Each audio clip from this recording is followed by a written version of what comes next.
Listo, chicos, ¿qué tal? Buenas tardes.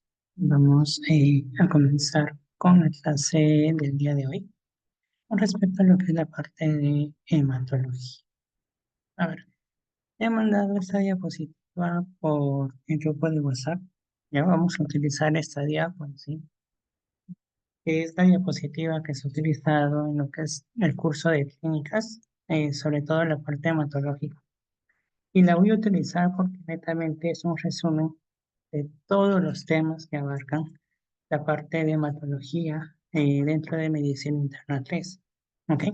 Netamente, para hablar de hematología debemos de conocer algunos conceptos fisiológicos y vamos a ver todo lo que es el enfoque de anemia.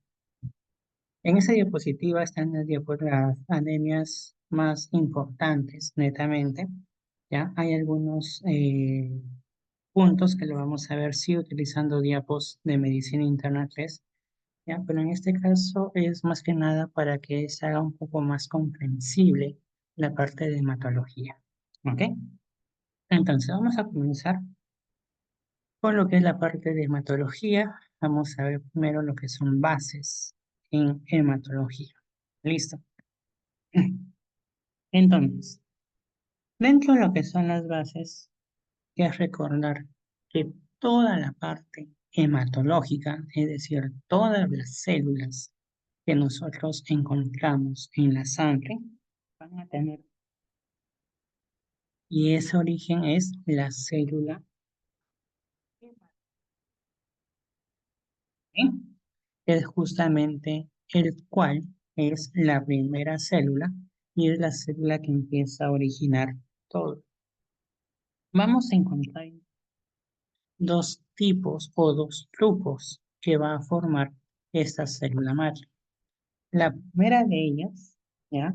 Es la célula linfoide. ¿Y por qué se llama célula linfoide o el grupo linfoide?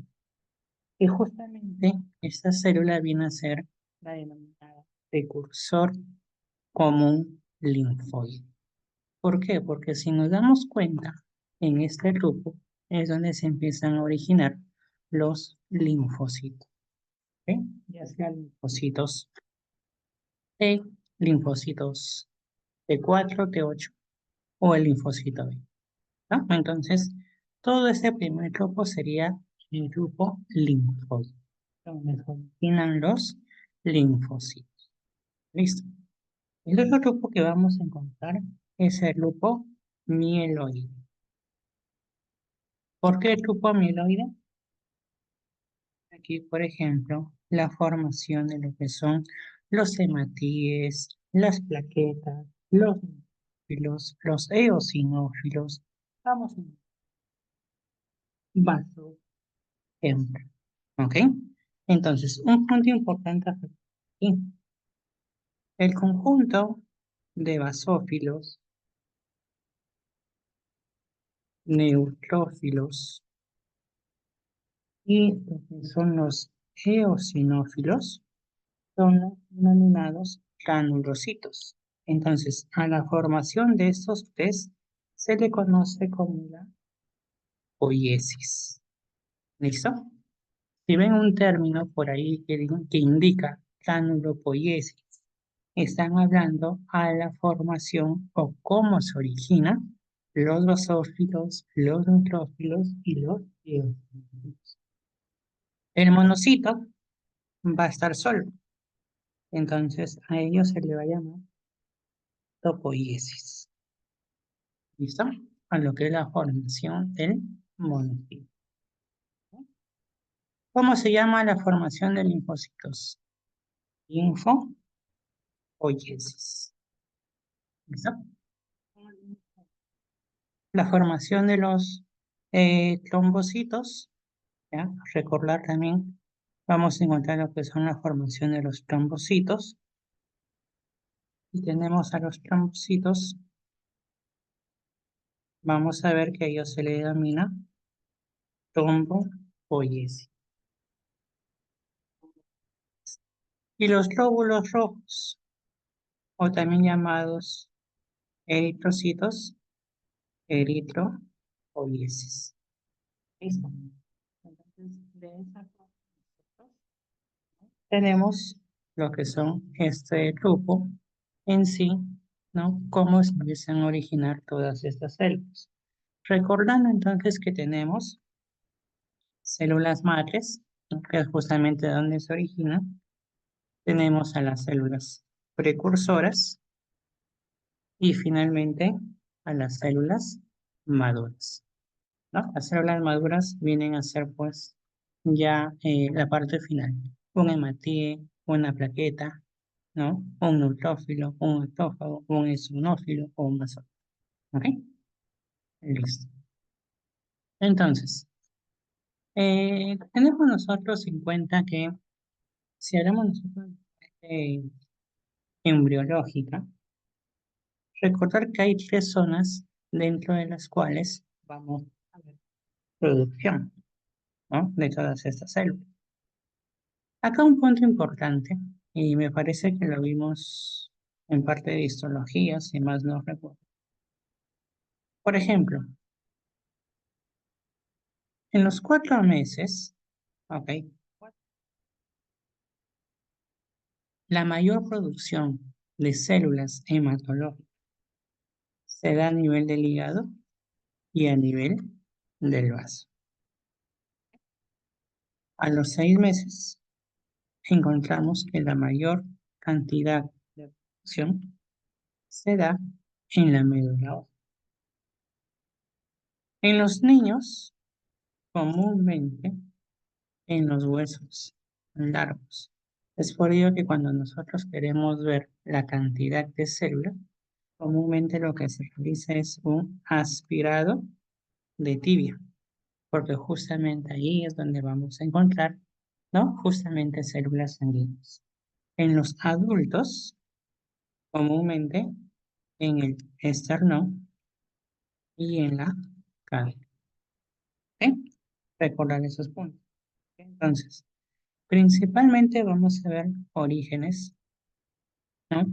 Por ejemplo, a nivel del saco vitelino, a nivel del hígado, a nivel del vaso, ¿ok?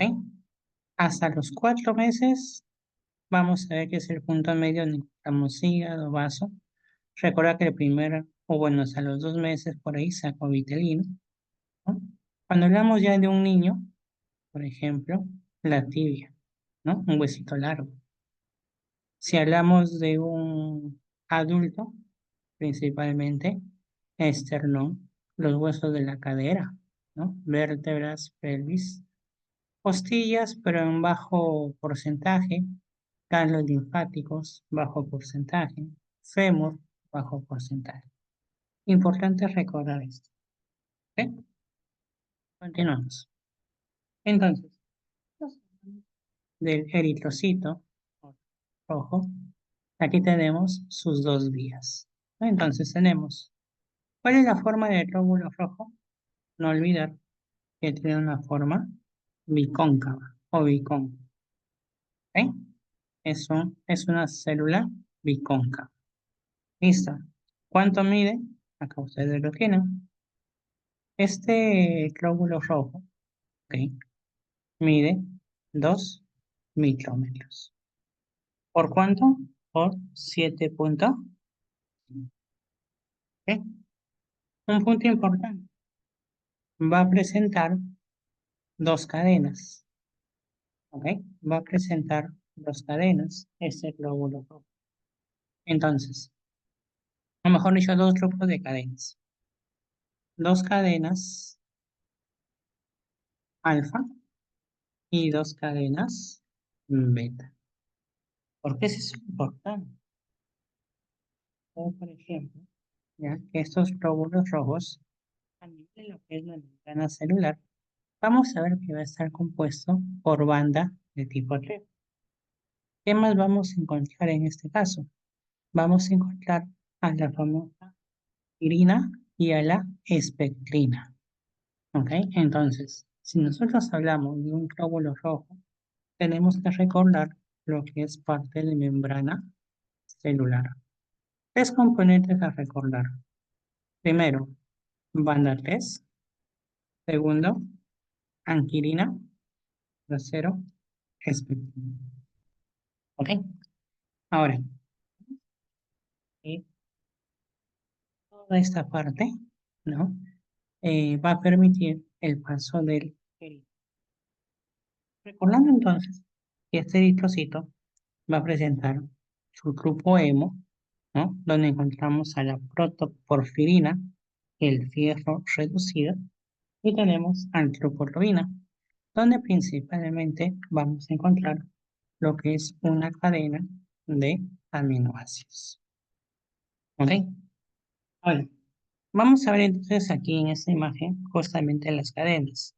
Por ejemplo, vamos a encontrar en la parte superior lo que es la cadena alfa, en la parte inferior lo que es la cadena B. ¿Listo? Entonces, vamos a ver en este caso, por ejemplo, la hemoglobina fetal. ¿Qué característica tiene la hemoglobina fetal? Que encontramos dos cadenas alfa, pero en este caso encontramos lo que es cadenas gamma en hemoglobina fetal. Pero en este caso se encuentra solamente un 1%. En la hemoglobina adulta podemos encontrar lo que es cadenas 2 alfa y 2 delta, pero solamente un 2%. Lo que principalmente va a predominar es esto, la cadena 2 alfa y 2 beta. ¿Ok? ¿En cuánto lo vamos a encontrar? ¿En qué porcentaje? Principalmente en un 97%. ¿Listo? Entonces es justamente ese tipo de cadena que predomina. ¿Listo? Ahora, si nosotros hablamos de este eritrocito, claro que este eritrocito presenta pues una formación, ¿no? Donde vamos a encontrar obviamente las células madres, las células precursoras, cómo se forma lo que es parte de los eritroblastos, el parenocito, reticulocito y finalmente la formación del eritrocito. ¿Ok? Recordar en este caso, pues aquí tenemos un... Y en este caso, esta imagen representa lo que es una policromatofilia. ¿Ok? Que principalmente, ¿cuál es la tinción que se utiliza? Tinción de Array. ¿Ok? Es la tinción que se utiliza justamente para ver toda la parte de celular. ¿Ya? Otro punto importante, recordar, y esto es como dato, el reticulocito es más grande que el eritrocito. ¿Listo? Eso como un dato adicional. ¿Ok? Entonces, aquí viene lo importante dentro de la parte hematológica, que son los índices justamente de los glóbulos rojos. ¿Qué índices vamos a encontrar aquí? El denominado BCM. ¿Qué significa el BCM? Es el volumen corpuscular medio, ¿cierto? ¿Cuánto es su valor normal? Vamos a encontrar que el valor normal va de 80 a 100 pentalitros. ¿Listo? Otro punto, el MSH, que es la hemoglobina muscular medio. ¿Ok? ¿Cuánto es el valor normal? En este caso, 28 a 32. ¿Ok? Y finalmente vamos a encontrar a la concentración de hemoglobina corpuscular medio.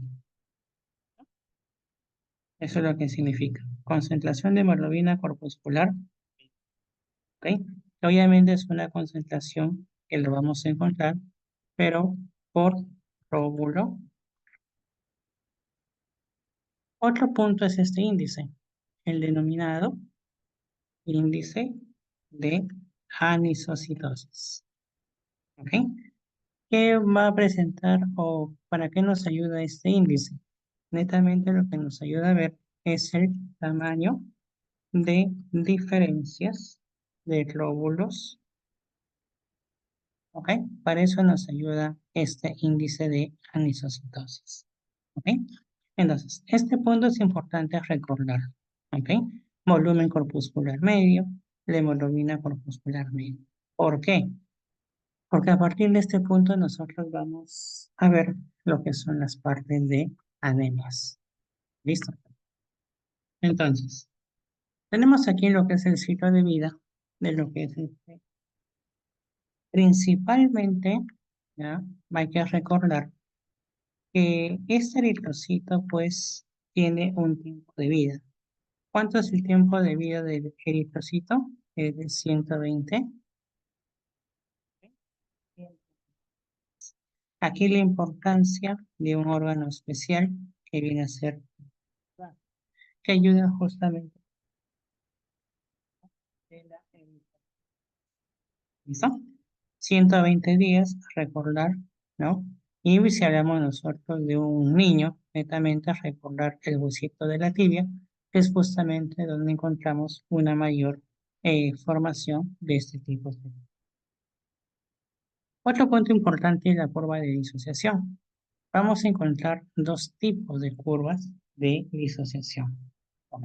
Por ejemplo, si ustedes ven que es un paciente que presenta una presión de dióxido de carbono elevada, una temperatura elevada, es decir, paciente con fiebre, un paciente que está aumentado su DPG o una acidosis, en este caso, hablamos que hay una desviación hacia la derecha.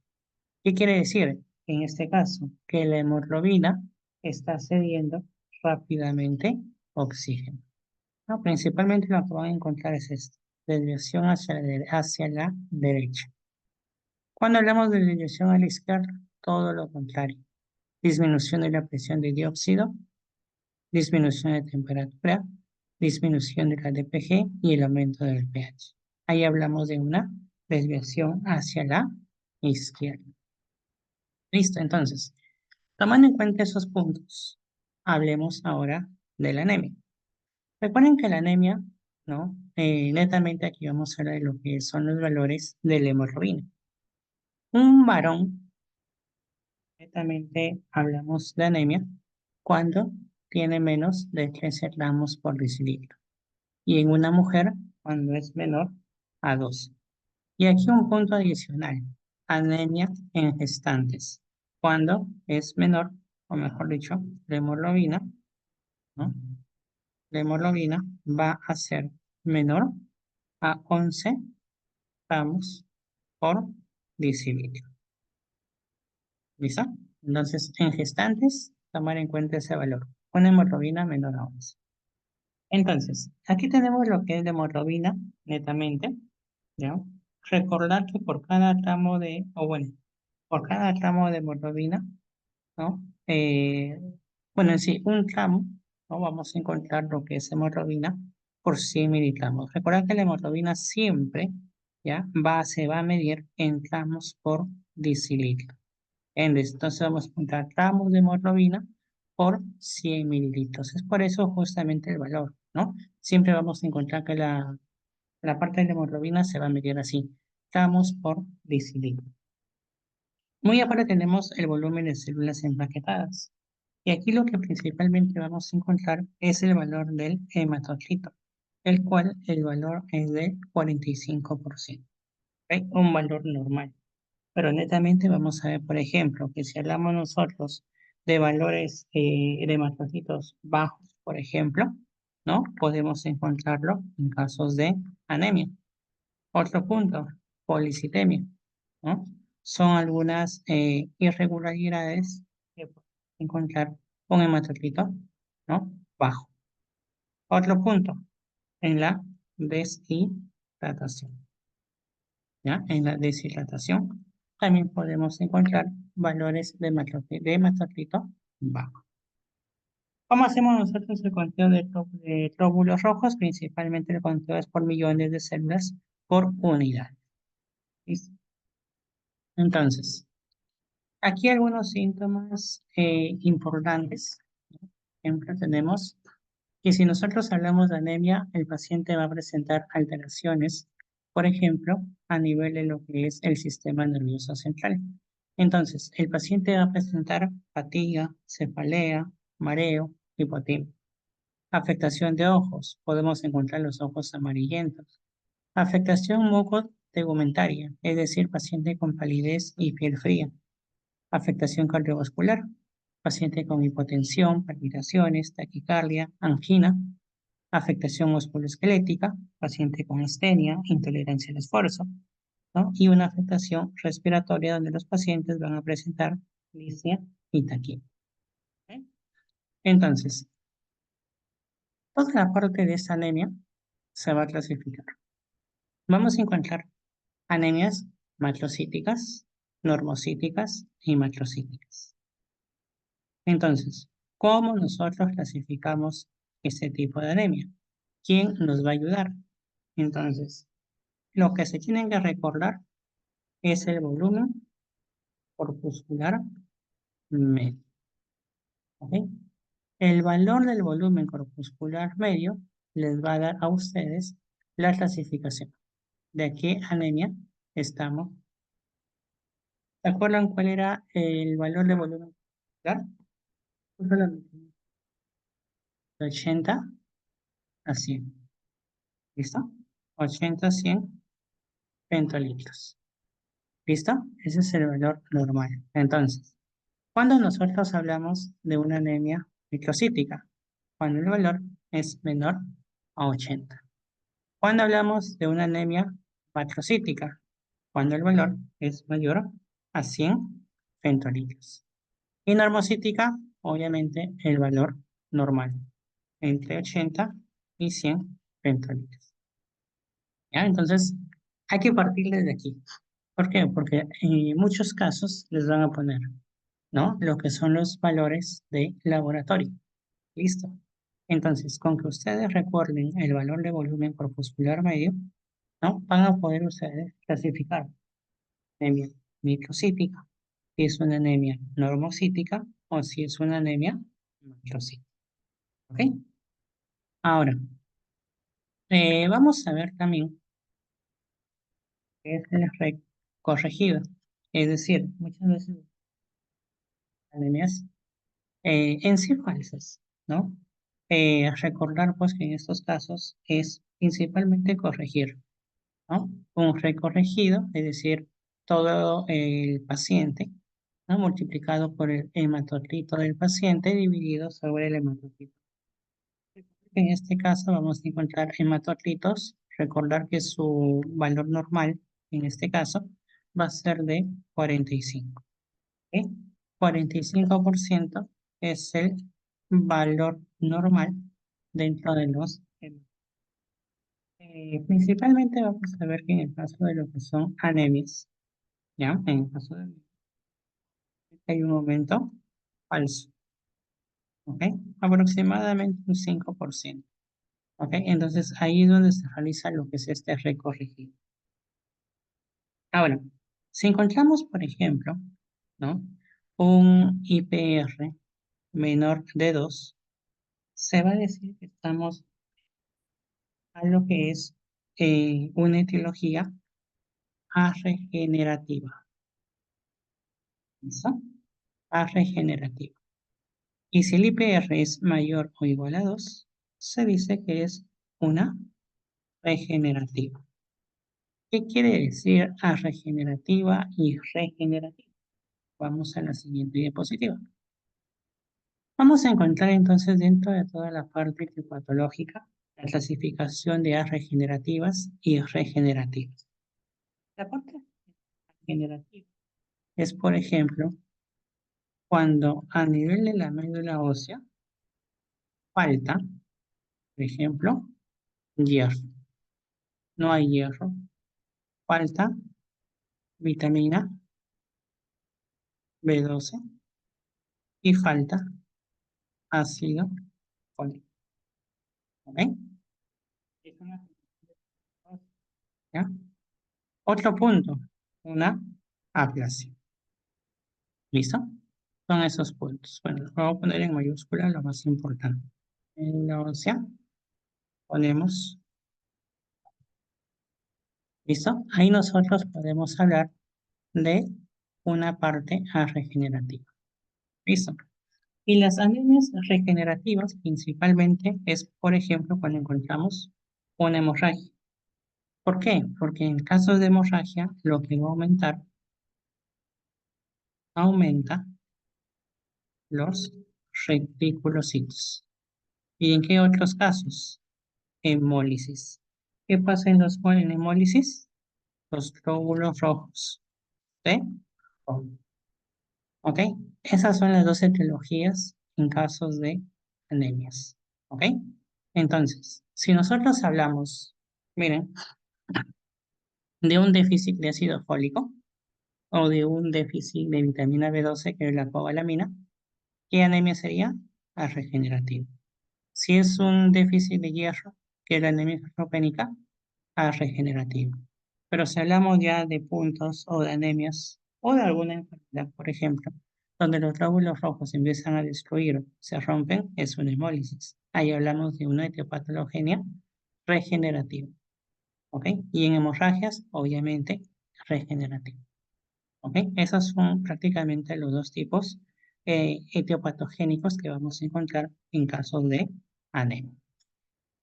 Entonces, comencemos viendo lo que es la anemia ferropénica. A ver, con los conceptos que hemos visto, definición.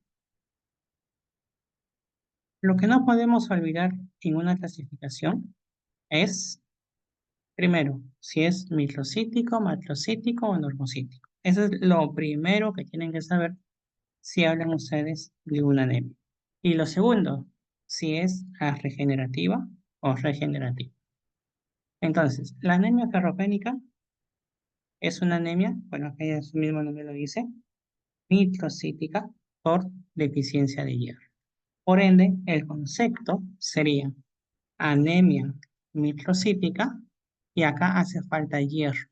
Por lo tanto, sería regenerativa. ¿Listo? Esa sería en sí la clasificación de esta anemia. Parte fisiopatológica, nosotros vamos a encontrar lo que eh, realmente vamos a ver. Recuerden que el hierro muchas veces tiene su grupo en, que principalmente es el hierro ferroso. ¿Y dónde encontramos el hierro ferroso? Principalmente en las carnes. Ok. El otro punto va a ser el grupo NOEN, que es el hierro de tipo férrico. ¿Dónde lo encontramos? Principalmente en los vegetales. ¿Listo? Dos grupos de hierro. Ojo, el grupo. Pregunta, ¿quién es el que se absorbe más? El que se va a absorber más, ¿ok? El que presenta una mayor absorción, en este caso es el grupo E. ¿Listo? Es el que va a presentar una mayor absorción. ¿Listo? Vemos también nosotros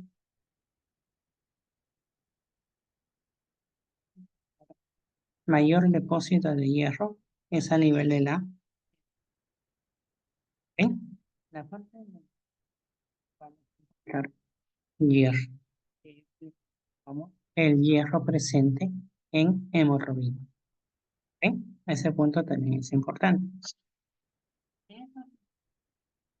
¿Cómo se deposita el hierro? Entonces, recordar aquí, del depósito del hierro va a ser la ferritina. Y esa es una pregunta de examen, ojo, ¿no? ¿Cómo se denomina a la forma de depósito de hierro? ¿Ya? Hay otro punto, ¿ya? Lo que es la hemosiderina.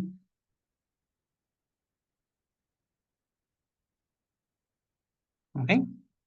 Dentro de la parte de etiopatogenia, comúnmente la anemia ferropénica se puede dar por alguna pérdida, por disminución de la absorción de hierro o porque hay un aumento de algún requerimiento. ¿En qué casos encontramos nosotros anemia ferropénica? Por ejemplo, en pérdidas sanguíneas, ¿no? Por ejemplo, una infección por parásito, algún desorden gastrointestinal, régimen, ¿no? Principalmente en mujeres fértiles, ¿no? Menstruación, hemorragia, embarazo, afectación pulmonar, urológica, nasal, en donación de sangre y en diálisis. Aquí podemos encontrar anemia ferropénica. Otro punto, en disminución de absorción, por ejemplo, en enfermedad celíaca, gastritis atrófica, Helicobacter pylori, cirugía bariátrica, tanatos, fosfatos, fitatos o aumento de calcio. El aporte bajo en hierro, ¿no? Es decir, por un bajo aporte, y el incremento de requerimiento, ¿no? ¿Quiénes son los que van a requerir mayor, eh, mayor hierro? En la infancia, en la adolescencia, ¿no? La eritropoyetina, embarazo y lactancia. En estos casos hay un aumento de requerimiento de hierro, por ende se puede producir ferropénica. Entonces, ¿cuál es la sintomatología que vamos a encontrar? Y aquí sí siempre recuerden que comúnmente van a ponerle coiloniquia. La coiloniquia es un punto importante dentro de la anemia ferropénica. La fase, miren, pálido, ¿ya? Y otro punto importante, los CITES, ¿ya? Los CITES. Vamos a ver también lo que es el síndrome de Plummer-Vinck. Estos pacientes con síndrome de Plummer-Vinck, fagia, ¿ok? Lo que van a tener es una, principalmente se va a asociar a lo que es el hierro. Otro punto importante, el síndrome de piernas inquietas y la pica. ¿Ya? Hay preguntas, ¿ya? Que si ustedes buscan lo que son banqueos de hematología, exámenes de salud, bueno, comúnmente han puesto paciente con coiloniquia, síndrome de piernas inquietas, típica, característico de anemia ferropénica. Recordar que en caso de anemia ferropénica, ¿ya? La hemoglobina corpuscular media va a ser menor de 28. Ese es otro punto importante, ¿ya? Un punto importante. Por lo tanto, vamos a ver que este tipo de anemia va a ser hipotónica. ¿Ah? Hipotónica. Ahora, si nosotros hacemos un análisis de laboratorio, ¿qué vamos a encontrar? ¿Cómo será el hierro sérico? Ojo, hierro sérico. El hierro sérico tenemos que ver como la sideremia. ¿Ok? Sideremia. Entonces, ¿cómo estará el hierro sérico? Hierro sérico va a estar bajo. ¿Cómo está la ferritina? Bajo. ¿Cómo está la tantalina? Ferrina, esta va a estar aumentada. La saturación de ferrina netamente va a estar, en este caso, bajo. ¿Ok? Saturación de transferrina baja, en este caso, menos del 30%. ¿Ok? El receptor soluble de transferrina aumentado. Principalmente, ¿dónde? Por ejemplo, médula ósea, médula ósea, hígado. ¿Ok? La capacidad total de unión al hierro. ¿Listo? Entonces, ¿vamos a encontrar hierro en médula ósea? También. ¿Ok? Pero principalmente esos puntos van a ser importantes. ¿Ok? Ahora, ¿cómo hacemos nosotros el tratamiento?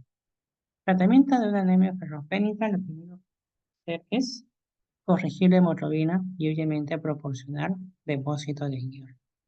¿Tratamiento por cuánto tiempo? Ya, recuerden este punto. 6 meses. ¿Ok? Al séptimo o décimo día ya vamos a empezar viendo aumento de eritrocitos y el incremento de hemoglobina a las 4 o 6 semanas. ¿Ya?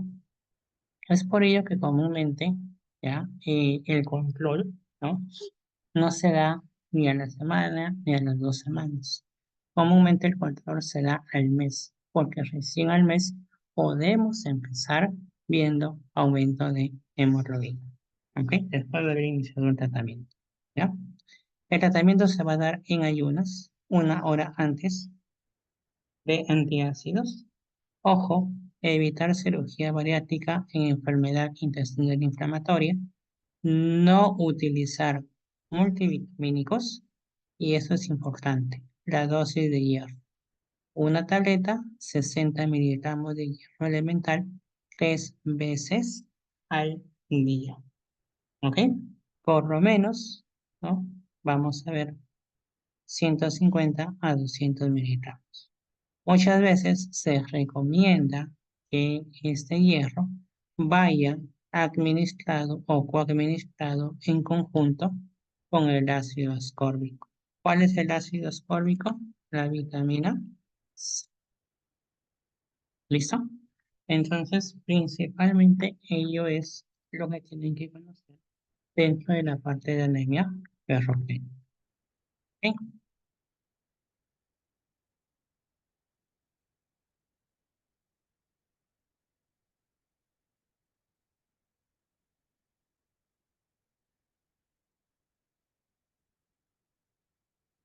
Listo, entonces, tenemos ahora por este punto, ¿no?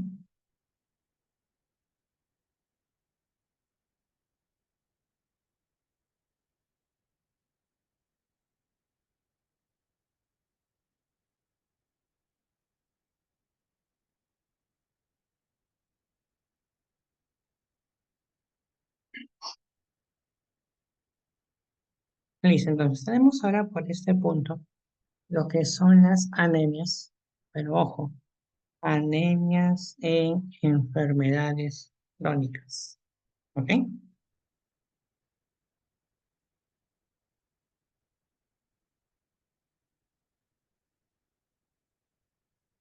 Entonces, vamos a ver nosotros que dentro de...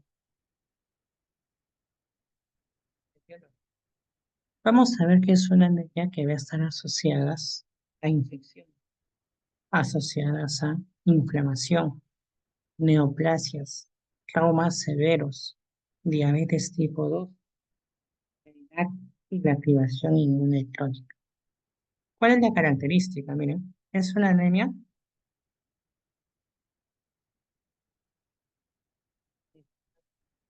normotómica, hipoproliferativa leve. Esa es la característica de anemia por enfermedades crónicas. Normocítica, normotómica, hipoproliferativa. ¿Cuáles son las posibles causas? Netamente, si es, por ejemplo, infecciones, pueden ser víricas. Un ejemplo, VIH, ¿no?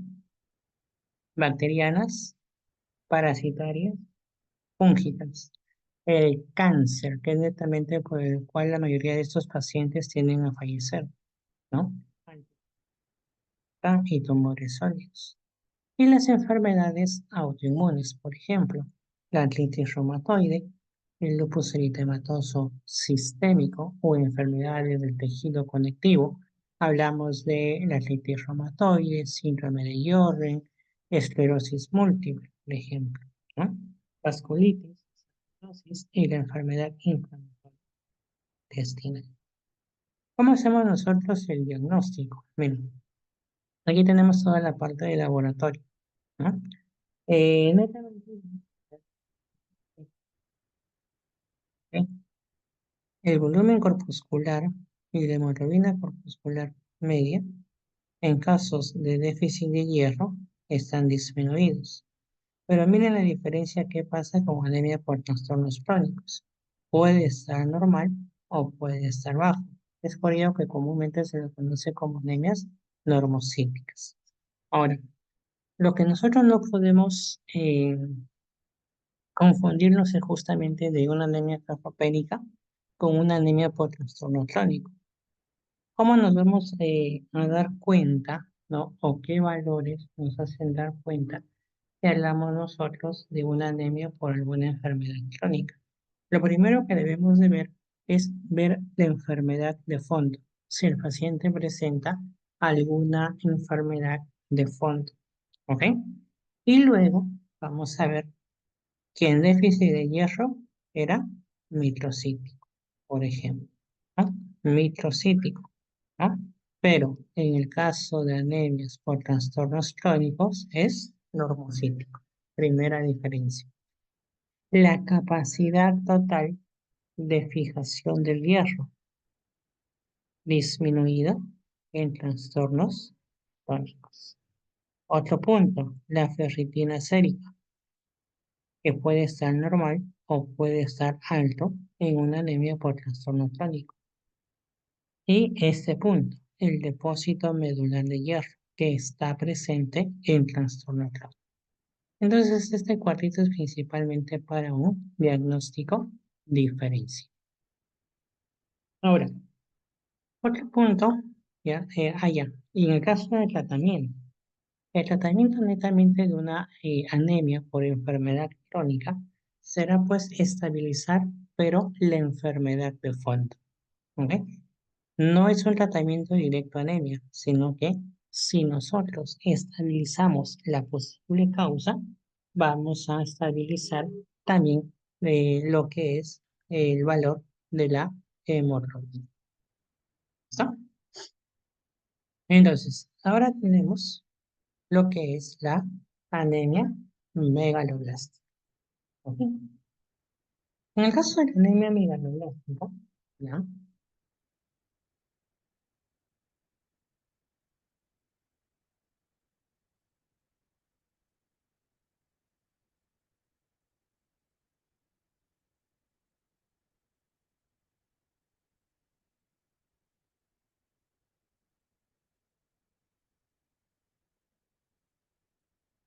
A ver, en el caso de lo que es la anemia megaloblástica, recuerden que hay dos tipos, ¿ok?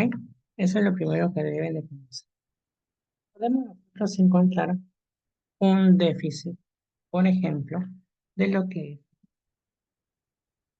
fólico, ¿ok?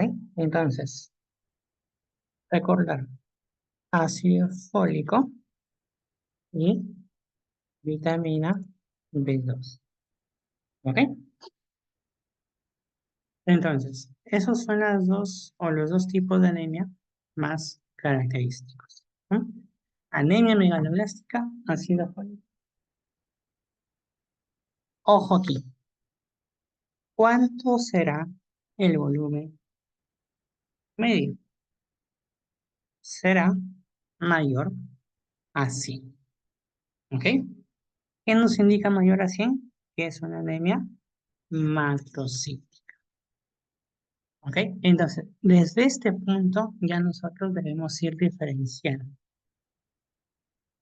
Anemia ferropénica, es decir, déficit de hierro, es microcítica, ¿ok? Porque el volumen corpuscular es menos de 80. En anemias megaloblásticas, el volumen corpuscular es mayor a 100. Por lo tanto, será macrocítica, ¿ok? Entonces, principalmente, ya vamos a encontrar lo que es la macro, ¿no? Ahora, es muy importante recordar un tema de Noxas 2. Hay un parásito, y esto es muy importante, hay un parásito que iba a producir anemia megaloblástica, que era la tenia del pescado, ¿no? El famoso Bifidobacterium latum.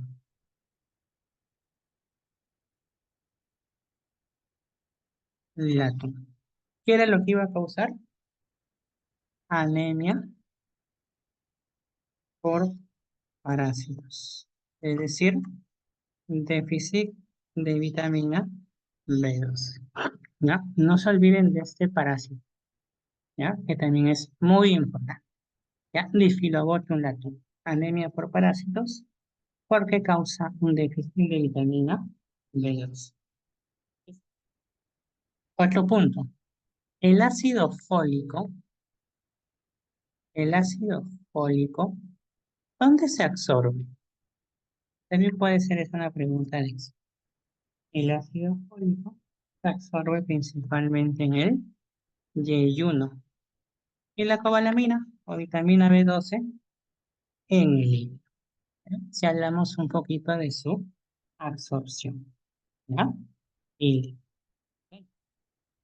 ¿cuál es el más frecuente? ¿Un déficit de ácido fólico o un déficit de vitamina B12? ¿Qué creen ustedes? ¿Cuál es más frecuente? Un déficit, bueno, ambos son vitaminas, ¿no? Pero ¿cuál es más frecuente? Es el ácido fólico, ¿ok? Es el más frecuente. ¿Por qué? Porque el ácido fólico, ¿ya? Ojo aquí, su tiempo de reserva solamente es de 4 meses. Es decir, ustedes tienen ácido fólico, ¿no? Y ese ácido fólico solamente va a durar en el cuerpo 4 meses, nada más. Luego desaparece. A diferencia de la vitamina B12 su tiempo de reserva es de 4 años, ¿ok? Es por ello que con más frecuencia vamos a ver, ¿no? Un déficit de ácido fólico, ¿ok? Entonces, puntos importantes a recordar. ¿Listo? Otro punto, ¿dónde encontramos nosotros vitamina B12? Principalmente carnes. Y el ácido fólico en los vegetales. ¿Ya? Ese también es otro punto. ¿Ok? Entonces, principalmente dentro de lo que es parte de anemia megaloblástica, ¿no? Y lo que es parte de su morfología, ¿cómo vamos a encontrar nosotros eh, estas células? ¿No? Principalmente vamos a encontrar neutrófilos hipersegmentados, ¿no?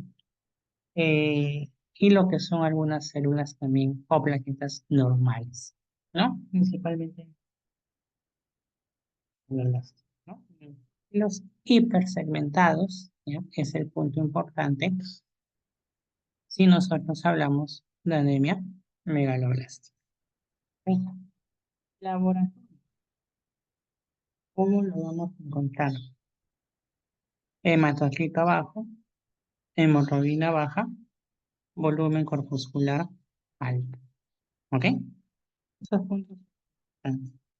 Y el otro punto, la hipersegmentación, ya que justamente se ve en esta imagen, ¿no? La hipersegmentación, ¿ok? Hipersegmentación. ¿Listo? Otro punto, vamos a encontrar lo que es un aumento del LDH, es decir, encontramos eritropoyesis, ¿ya? Esos son los puntos más importantes, ¿no? ¿Eh?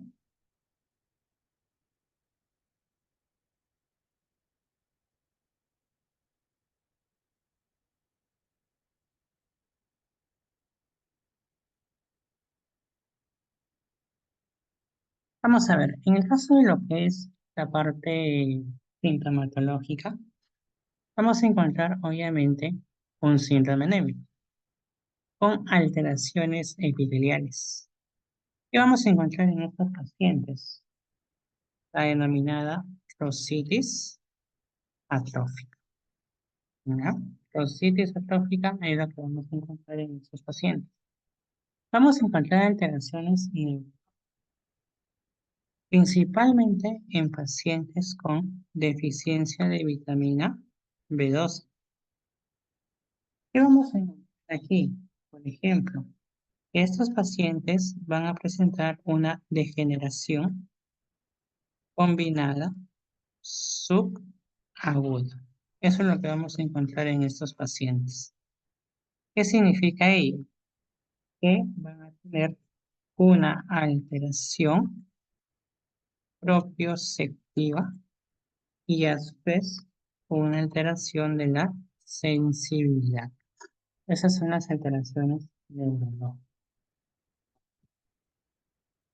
Eh, Alteraciones psiquiátricas. Por ejemplo, si es un paciente con demencia, siempre dosar vitamina B12, porque un déficit de vitamina B12 puede conllevar a la demencia. Y obviamente otra sintomatología es la pancitopenia. ¿Cuál es el tratamiento de una anemia megaloblástica? La hidroxicobalamina, que es un paciente obviamente con déficit de vitamina B12. ¿Ya? Déficit de vitamina B12, tratamiento hidroxicobalamina 1000 unidades. ¿Ya? Se puede colocar, ojo, la hidroxicobalamina siempre se coloca vía intramuscular. La otra opción es la cianocobalamina, ¿ya? Pero ella se coloca por vía endovenosa. ¿Ok? Vamos a ver que se va a colocar por vía intramuscular, ¿ya? 7 veces por semana y luego una cada 3 meses. Y si hablamos nosotros de un déficit de vitamina B9 o de lo que es el folato o ácido fólico, obviamente que el tratamiento va a ser el ácido fólico, ¿no? De 0,5 miligramos. Tratamiento es vía oral, ¿no? 2 tabletas cada 8 horas. ¿Listo? Ese sería el tratamiento para una anemia megaloblástica. ¿Ok? Listo. Luego tenemos la anemia hemolítica, ¿ya? Que también es otro de los puntos importantes, ¿ya? La anemia hemolítica principalmente se debe por una disminución de la supervivencia de los eritrocitos circulantes, ¿no? ¿Qué vamos a encontrar? Una posible etiopatogenia es que va a estar causada porque va a haber una obstrucción acelerada de los eritrocitos. ¿Ok? Nosotros sabemos que hay en sí dos puntos, ¿no? Dentro de la constitución del cuerpo, que es la parte extravascular y la parte intravascular, ¿no? En la parte extravascular, es decir, fuera del vaso, vamos a encontrar, por ejemplo, participación en la parte hepática, ¿no? Intestino, por ejemplo, parte del riñón y obviamente presencia de ciertas células autoinmunes. Entonces, vamos a ver que dentro de la parte extramuscular podemos encontrar una obstrucción en cualquier vía, ¿no? Que va a realizar un incremento de aclaramiento de circulación en la pulpa roja del vaso. ¿Ok? Y todo ello puede ser originado por parte congénita. Ahora, si hablamos nosotros, también, bueno, y también puede ser originado por parte adquirida. Y la parte intravascular, ¿no? Principalmente donde vamos a encontrar algunas alteraciones, pero netamente de las células del glóbulo rojo. ¿Ok? Entonces, dentro de la parte etiológica, ¿qué vamos a encontrar? Si es una alteración intra o intracorpuscular, aquí es corpuscular, ¿ya? Siempre va a ser congénita. ¿Qué significa que es una alteración intracorpuscular? Dentro del glóbulo rojo o dentro del eritrocito. Si es extracorpuscular, es fuera del glóbulo rojo o fuera del eritrocito. ¿Ok? ¿Cuáles son esas alteraciones intracorpusculares? Una membranopatía, enzimopatía o hemorrinopatía. Y si es corpuscular es adquirida, directamente autoinmune, mecánica, infecciosa o metabólica. ¿Ok? Entonces, veamos la sintomatología de una anemia hemolítica. Bien, ¿cuál es la sintomatología? Paciente con ictericia. ¿Ok? Aumento del hígado y del vaso. Hepato, espleno, megalia. Listo. Tenemos la palidez. ¿Ya? Es importante. Laboratorio, ¿qué vamos a encontrar? En la parte de hemograma, hemoglobina y hematolito disminuye. Reticulocitos, mayor o igual a 120, ¿ok? O 109. Recuerden que en este caso, ¿no?, la anemia hemolítica va a corresponder a una anemia regenerativa. ¿Ya? Regenerativa, según la clasificación que vimos. Encontramos en un frotis de sangre la politromatofilia, es decir, vamos a ver cambios en la tensión. ¿Ok? ¿Qué más? Aspirado de médula ósea. Ahí que encontramos hiperplasia eritroide. Y en la parte bioquímica, aumento del LDH, bilirrubina, aumento dependiente de la bilirrubina indirecta, enzimas hepáticas, principalmente las transaminasas, ¿ok? En el caso de la alanina, va a estar normal, ¿ok? La actorlobina, nula o muy baja. ¿Y qué encontramos en la orina? Hemoglobinuria y vamos a encontrar también hemosideриnuria, en este caso, ¿no? Urobilinógeno aumentado, ¿no? Ojo con estos dos puntos. Si hablamos, ¿ya?, de una hemoglobinuria y una hemosideриnuria, ¿ya?, se va a relacionar también con una hemólisis intravascular. Y recuerden que hemólisis, ¿a qué grupo pertenece? Anemia regenerativa. ¿Ok? Es por ello justamente la clasificación. ¿Listo? Otro punto. Dentro de la parte de anemia hemolítica, antes de pasar a anemia plásica, dentro de anemias hemolíticas vamos a encontrar hemorrinopatías, es decir, hemorrinopatías S, sickle cell, ¿ok? Que es una anemia de células parásitas también, ¿ya? Otro tipo es las anemias hemolíticas por síntesis de hemoglobina. Ahí vamos a hablar de las talasemias. Talasemias vamos a usar la diapositiva de la universidad, ¿ya? Y el otro punto son las anemias hemolíticas de origen inmune. ¿Ok? Ahora, si nosotros hablamos de lo que es la parte de anemia aplásica, ¿ya?, ¿cuál es su efecto? ¿Qué encontramos nosotros en una anemia aplásica? Hemoglobina menor a 10, plaquetas menor a 100.000, neutrófilos menor a 1.500. Si ustedes ven todos estos, anemia aplásica, ¿ok?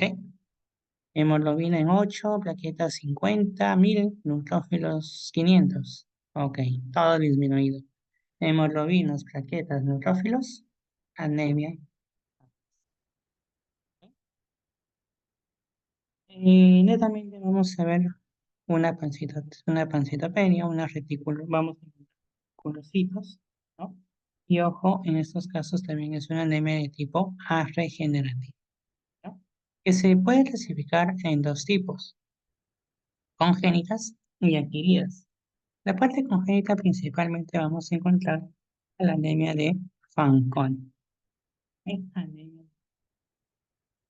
En la parte adquirida hay una clasificación, puede ser primaria, netamente producida por una radiación, puede ser producida por alquilantes y vamos a ver por medicamentos. ¿Qué medicamento puede producir una anemia plástica? El clorafenicol. ¿Lisa? Clorafenicol. Parte secundaria, eh, puede ser también dependiendo de fármaco, ¿ok?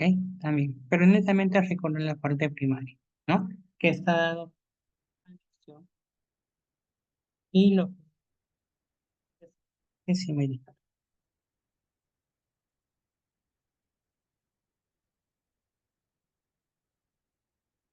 Ahora, si nosotros hablamos también de una parte, pues, eh, de gravedad, principalmente, vamos a ver que en el caso de lo que es parte de la gravedad, principalmente, si es una anemia plástica moderada, no cumple criterios. Si es una parte clave, ¿qué vamos a encontrar? Neutrófilos menor de 500, plaquetas menor de 20.000. Es una parte muy clave, ¿ok? Neutrófilos menos de 200. De esa forma nosotros hacemos la tabla.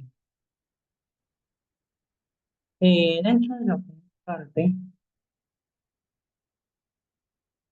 dentro de lo que es parte del tratamiento, comúnmente trasplante y lo que es la terapia inmunosupresora. Entonces, el trasplante netamente, por ejemplo, en pacientes con anemia de Fanconi, es decir, en pacientes congénitos, comúnmente vamos a encontrar que se hace trasplante de médula ósea. ¿Ok? Esa sería una parte de su tratamiento. ¿Ok? Ahora, nosotros hablamos acerca de lo que es el tratamiento por terapia inmunosupresora, volveremos a encontrar aquí dentro de la parte primaria, ¿no? Comúnmente se hace pues la radiación, ¿no? Y se va a realizar lo que es el consumo de algunos medicamentos. Y vamos a encontrar también que dentro del tratamiento, y aquí en el caso del tratamiento es muy importante ver la edad. Por ejemplo, si es menos de 45 años, ¿ya? Menos de 45 años, es un paciente que se puede realizar el trasplante de médula, ¿ya? Pero ojo, tratamiento para personas mayores de 45 años, lo que se va a realizar es la terapia triple, ¿ok? ¿Cuál es la terapia triple? Utilizar ciclosporina, ¿no? Acompañado de inmunosupresores, corticoides y la gamma globulina. ¿Listo? La gamma globulina es por vía endovenosa y ojo, ¿de dónde se saca la gamma globulina? Caballo o conejo. Listo. Esa sería la terapia inmunosupresión. ¿Ok? No olvidar que dentro de la parte adquirida el fármaco que puede dar es el clorafenicol. Lo borré por casualidad, ¿ya? Y bueno, en este caso es todo correspondiente a la terapia inmunosupresión. Ya netamente en anemias aplásicas, ya vemos eso, ¿ya? Principalmente el trasplante y la terapia inmunosupresora, ¿ya? Dentro de quién puede dar esta anemia plástica, la acción, el trasplante, los medicamentos, ¿no? Como el clonafenicol que ya hemos hablado, ¿ok? Entonces, netamente ahí ves toda la parte, pues, eh, hematológica, ¿no? Principalmente una parte resumida de todo lo que vamos a ver en la parte de hematología. Un punto importante entonces, ya que nos hace a nosotros diferenciar este tipo de anemias, ¿ya? Es este punto. También debería pasar esta diapositiva, ¿ya? Un momento.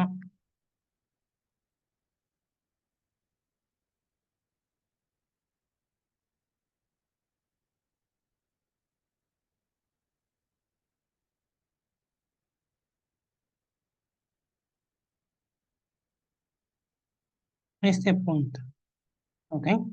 Miren, aquí netamente, ya, es toda la clasificación de anemia y es el punto que les va a servir a ustedes, ¿ya? Ojo aquí. Si nosotros tenemos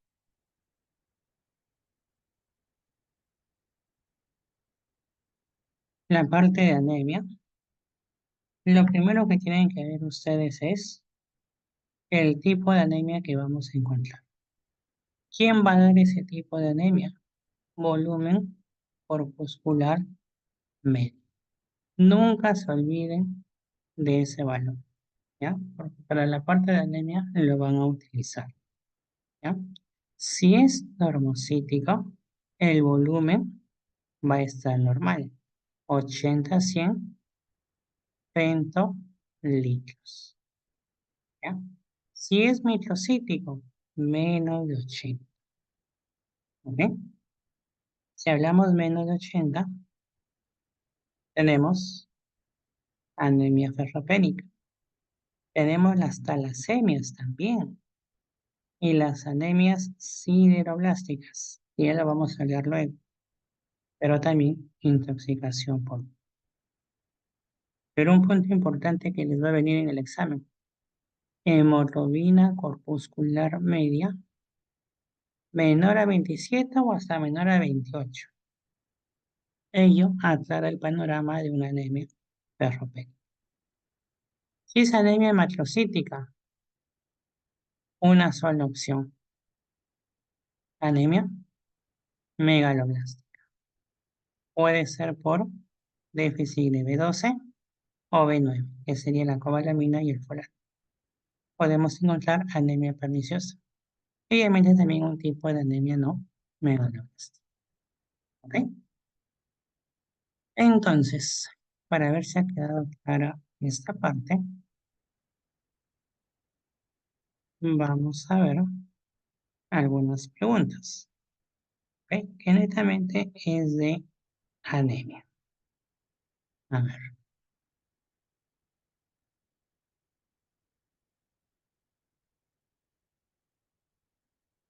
mm,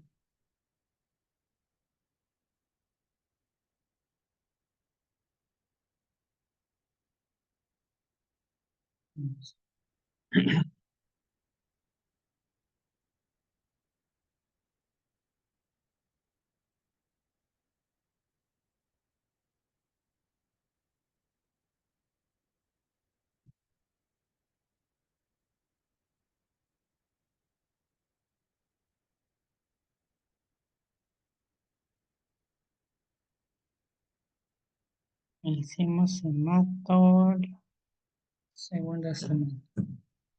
Blanqueo número 2. A ver. Aquí está.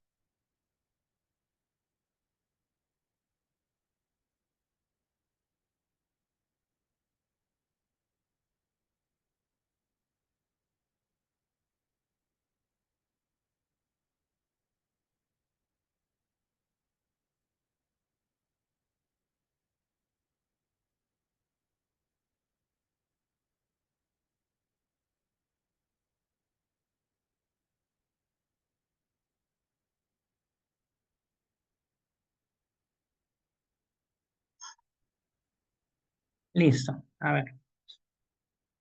Vemos esa pregunta y ustedes lo van a responder, ¿ok? Lactante de 11 meses recibe lactancia materna y rechaza la mayor parte de los alimentos sólidos. Presenta palidez marcada. La hemoglobina es de 7,8 Y vamos a encontrar eritrocitos microcíticos e hipotrómicos. ¿Cuál es el diagnóstico más probable? Respuesta. Primero, Sería talasemia, la anemia ferropénica, doctor. ¿La C? anemia ferropénica. Ok. ¿Listo todos de acuerdo a anemia ferropénica?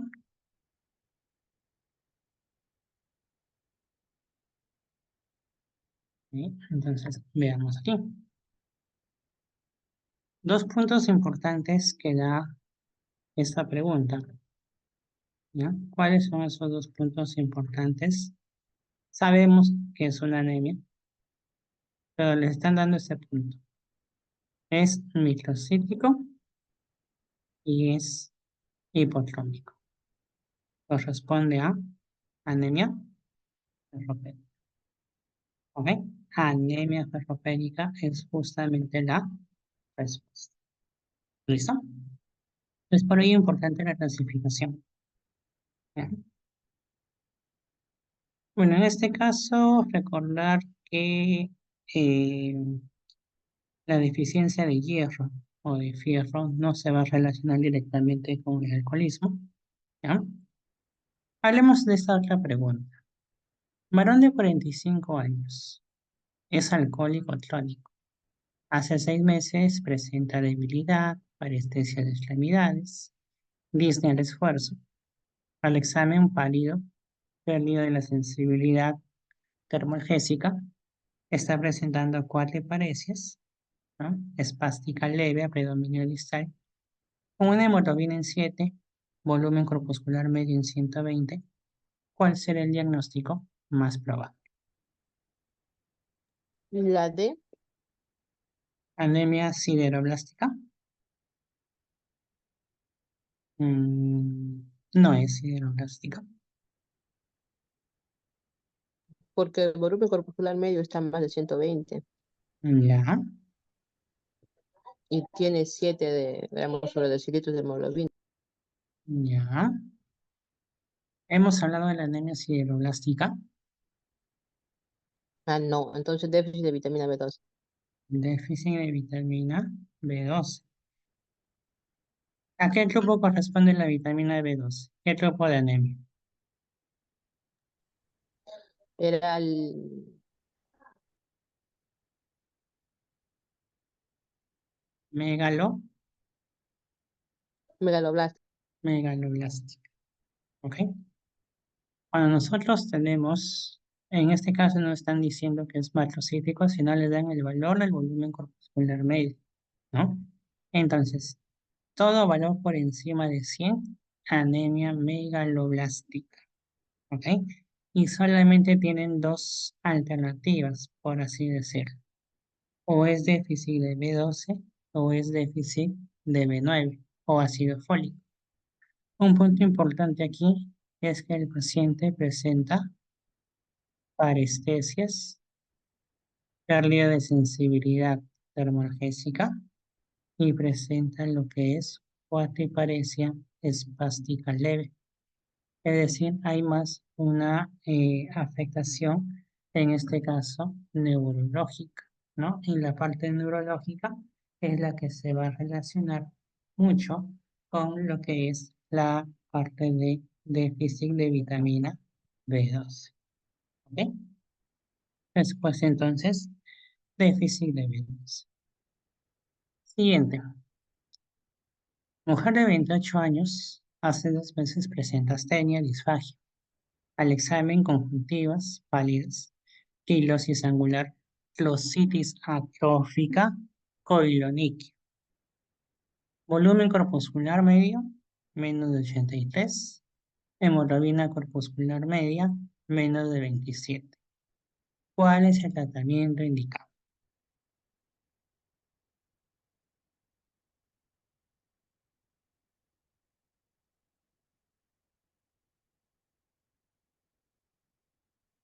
Sería la E. Hierro. Ajá, perfecto. Hierro. Entonces, lo hemos visto justamente en las diapositivas de la clase.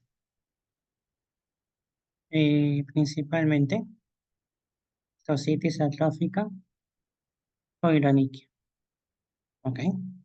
Se relaciona más, ¿no? O es característico de una anemia ferropénica, ¿ya? ¿Cuánto es el volumen corpuscular medio? No nos dice 83, nos dice menos de 83, ¿ya? Y la hemoglobina corpuscular media, ojo, si ustedes ven este punto, 83 no está confirmando nada, pero les ponen otro dato importante. Hemoglobina corpuscular media menos de 27 picotavos, que sería una anemia hipotrómica, y ello corresponde a una anemia ferropénica, es decir, hay déficit de hierro. ¿Cuál sería el tratamiento entonces? Si hay déficit de hierro, obviamente ponerle hierro al.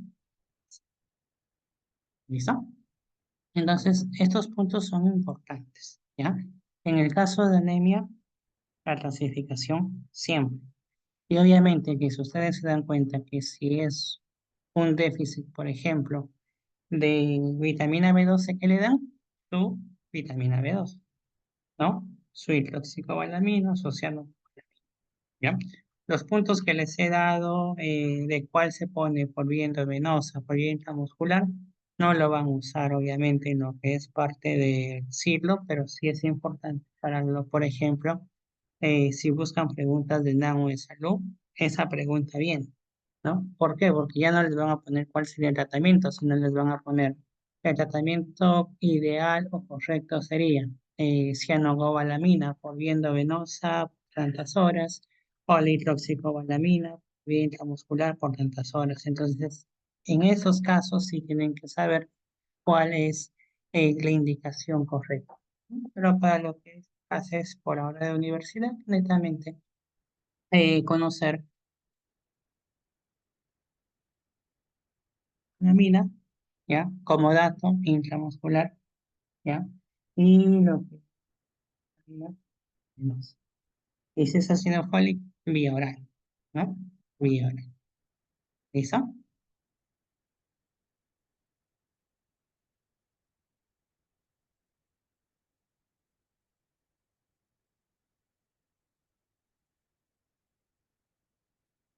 Listo. Esta es la pregunta. ¿Cuál es la anemia que se caracteriza por macrocitosis?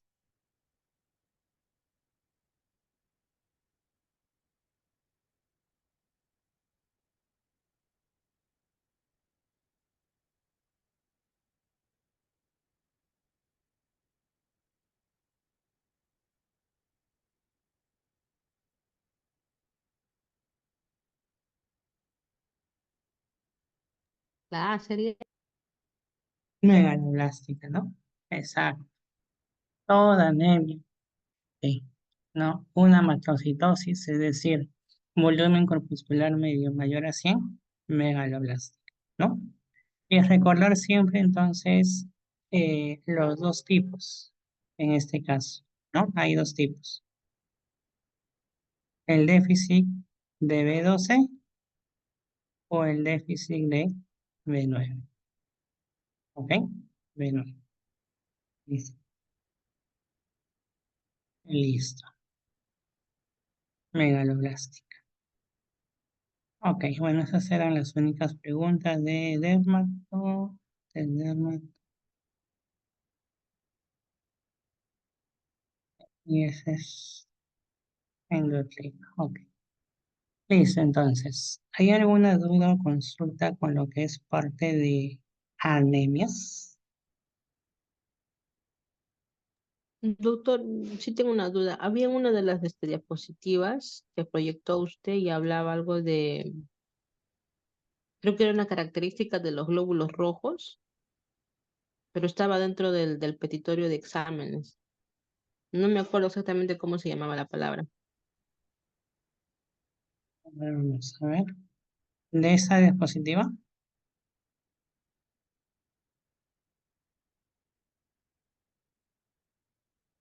Sí, cuando por ejemplo ahí dice el PMO, ¿qué significa eso, doctor? Ya, en lo que es parte de, ya, de lo que de, ya. A ver, cuando nosotros hacemos una anemia megaloblástica, ¿no? Vamos a encontrar lo que es, por ejemplo, ¿no? Toda la parte del laboratorio. Dentro de lo que es parte del laboratorio, principalmente, ¿no? Vamos a encontrar lo que es, por ejemplo, un hemoglama, o inclusive vamos a encontrar también lo que es la forma, ¿no? Dentro de lo que es parte del glóbulo rojo, ¿no? Y vamos a encontrar también lo que es el PMO, que principalmente es punción. ¿Punción de qué? De la médula ósea, ¿ok? O punción lumbar, también se le va a conocer, ¿no? Lo pueden encontrar ustedes como punción lumbar o también en algunos casos como el BMO, que en sí es un estudio de tipo invasivo. ¿Ok? Al ver nosotros, por ejemplo, bueno, principalmente para biopsia, ¿no? Porque la punción lumbar justamente sirve para ahí. Vamos a ver, por ejemplo, en estos casos, las células, ¿no? Eh, hiperplásicas, es decir, podemos encontrar un poco de hiperplasia, pero principalmente la megaloblastosis. ¿Qué quiere decir? Que vamos a encontrar células muy grandes, ¿no? Basofilia con núcleos inmaduros, ¿ya? Entonces, eso significa punción a nivel de lo que es la médula ósea, ¿ya? O punción lumbar, como ustedes lo quieran llamar también de forma directa,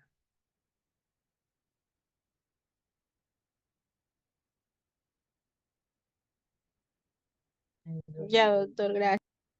¿no? Listo. Listo, entonces, a ver, un repaso rápido y estas son diapositivas de la universidad.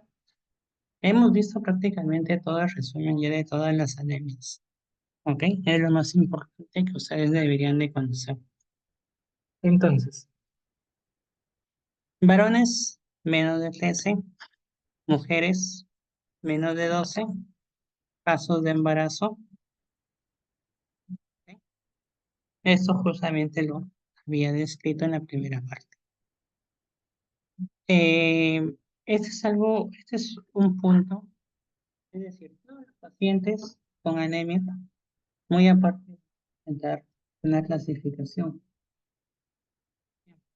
si es mayor a 10, no se dice que es una anemia leve, mayor o igual a 10, ¿no?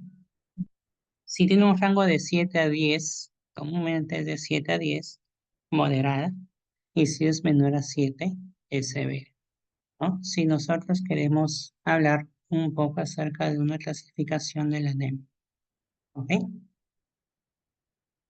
Entonces, hay dos puntos importantes para encontrar lo que es parte de anemia: la hemoconcentración y la hemodilución, ¿ya? Ya saben ustedes que la población de riesgo principalmente son pacientes, niños y gestantes, ¿ya? Niños y gestantes.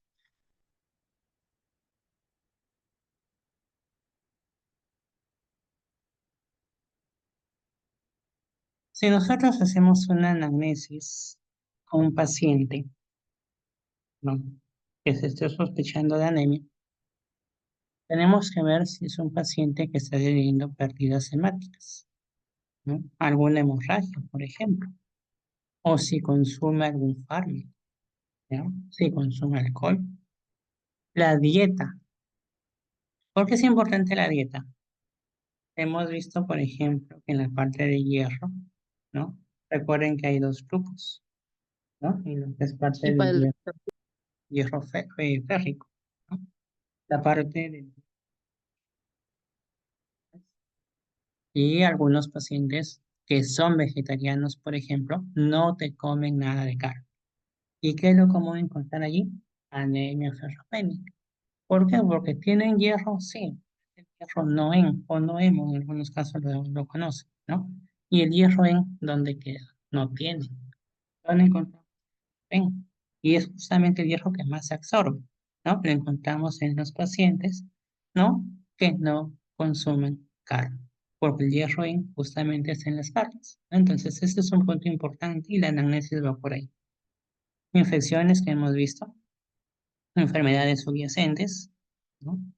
Si he visto algún antecedente de transfusión, antecedentes familiares de anemia y las variaciones de peso. Los síntomas generales que ya hemos visto, ok, obviamente acá hay un poquito más. Ictericia, esplenomegalia para anemia hemolítica, ¿ya? Lo vimos. La coiloniquia, miren, coiloniquia, keilitis angular, plositis, anemia ferropénica. ¿Quién daba alteraciones neurológicas? Déficit de vitamina B2, parestesias, ataxia, disminución de la sensibilidad vibratoria. ¿Bien? Talasemias, que aún no hemos visto, pero lengua roja de papilada con anemia carencial y deformidad ósea. Aplasia, petequias, equimosis, fiebre, infección por bacilos tan negativos y hongos oportunistas. ¿No?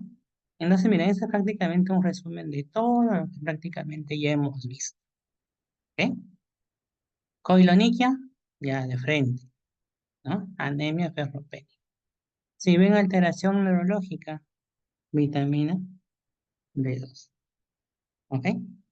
Listo. Entonces, por ejemplo, si es una paciente con anemia perniciosa, tiene surlositis. La coilonicia, paciente con qué? Con anemia ferropénica. Esto es un cuadro ictérico, obviamente. Recuerden, y eso lo hemos visto, ¿no? Algunos lo llaman hiporregenerativa o arregenerativa, y obviamente la parte regenerativa.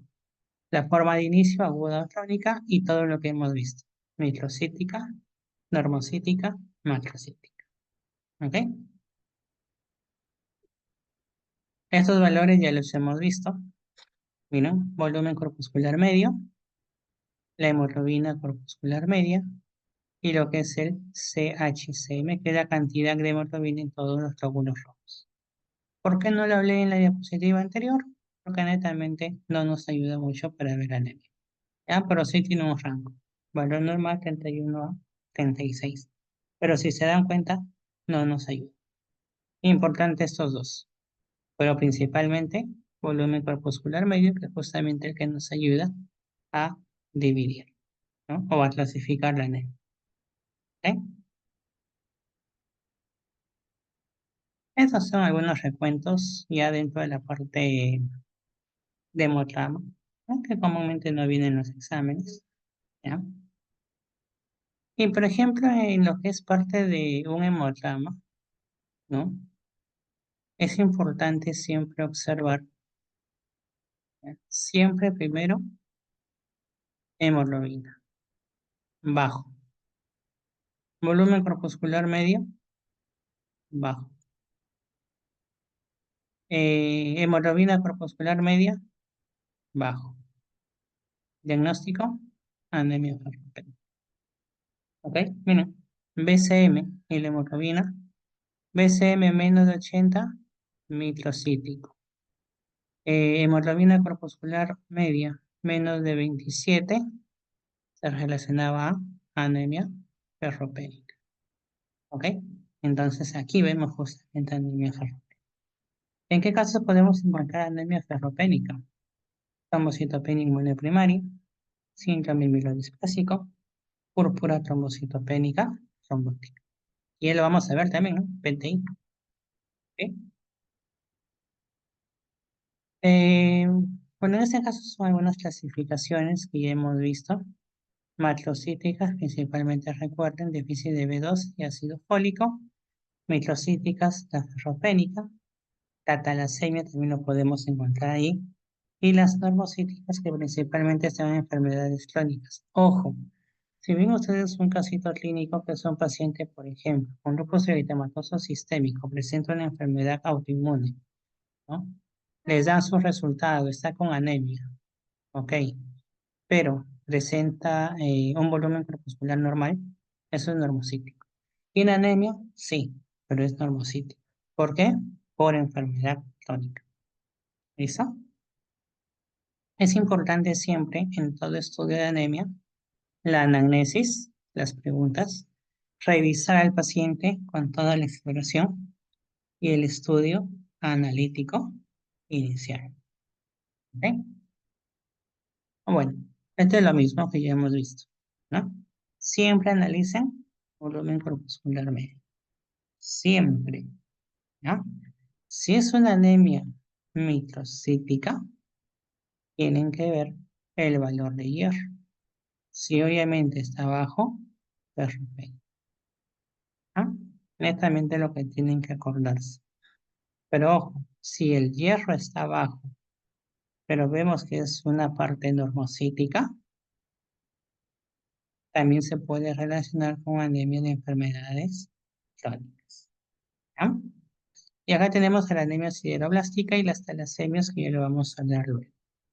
¿Listo? En el caso de lo que son anemias macrocíticas, principalmente recuerden de dos: la megaloblástica folicopénica, es decir, con el ácido fólico bajo, y la anemia, en este caso, por déficit de vitamina B12. ¿Ok? La vitamina B12 también se relaciona a una anemia megaloblástica. ¿Ya? Comúnmente se realiza un test, que es el test de Schilling.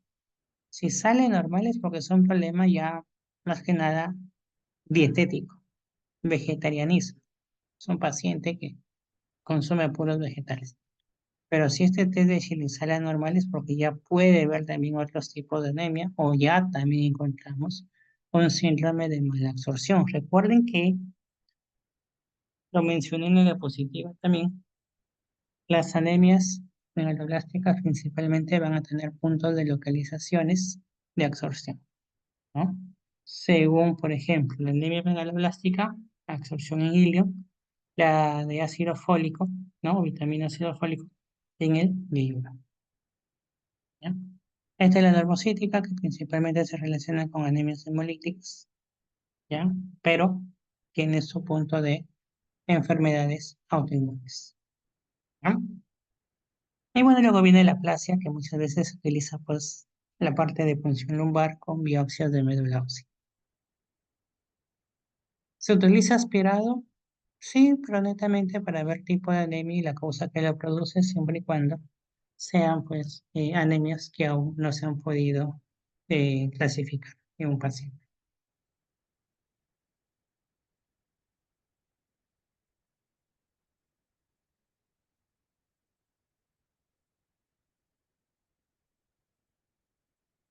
Recuerden muchas veces siempre el examen de hemoglobina, o disculpen, el hemograma completo, y ver lo que es la parte de hemoglobina.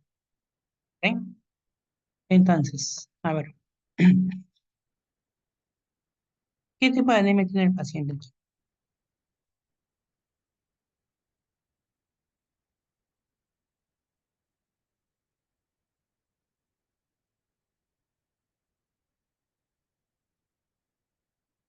Tipo de anemia, nada más.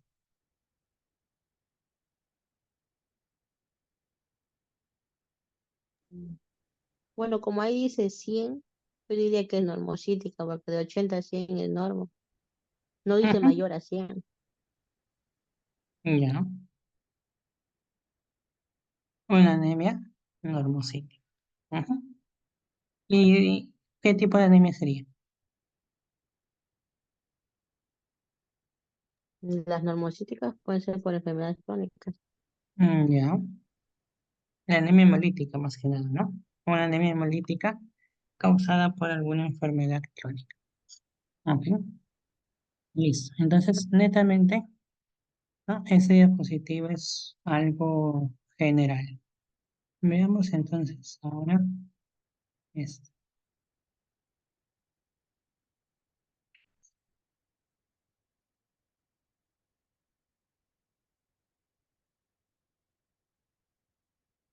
La anemia ferropénica se caracteriza por un déficit de hierro. Ok. Recordar pues que tenemos la transferrina la ferritina y la hemosiderina como puntos de donde se va a alojar, ¿no? Lo que es el hierro y obviamente también en la hemoglobina, ¿no? ¿Cuánto se elimina de hierro? 1 miligramo por día por medio de heces, orina, piel, uñas, cabellos y también en la menstruación. ¿Ok? La clínica de una anemia ferropénica, ya lo hemos visto. Palidez, astenia, cefalea, quelitis anular, polionitis, glossitis, pica, ¿no? El síndrome de piernas inquietas y la caída de cabello y uñas quebradizas, ¿no? Puntos importantes aquí de hierro, miren. Anemia ferropénica, BCM bajo. ¿No? Ese punto es importante, ¿no? BCM bajo. Y acá aumentan algunos puntos, ¿no? La baja cantidad de hierro sérico, la baja cantidad también de lo que es el índice de saturación de transferrina, la baja cantidad de ferritina. Estos son algunos puntos adicionales. Este punto es importante, ¿ya? La clasificación de anemias microcíticas. Cuando hablamos de una anemia ferropénica y de una anemia sideroblástica. Recuerden que la sideroblástica principalmente se va a dar por parte congénita, ¿ya? Pero miren cuál es la diferencia. En la anemia ferropénica, ambos van a estar disminuidos, hierro feico disminuido, y miren qué pasa en la sideroblástica. El hierro está elevado, pero el BCM, es decir, el volumen corpuscular y la hemoglobina corpuscular medio, están disminuidos, ¿ya? Otro punto, la fijación. En anemia ferropénica elevada, en anemia sideroblástica normal. El índice de saturación de transferrina muy disminuido en parte ferropénica y elevado en la sideroblástica. ¿Ok? La ferritina sérica elevada en sideroblástica, disminuida en ferropénica. ¿Ok? Miren la diferencia. Entonces, pueden tener mismos valores al inicio. Hablamos del volumen corpuscular y la hemoglobina corpuscular media. Y vamos a ver también que en este caso, ¿no? Se va a relacionar con lo que es parte de anemia sideroblástica. ¿Ok?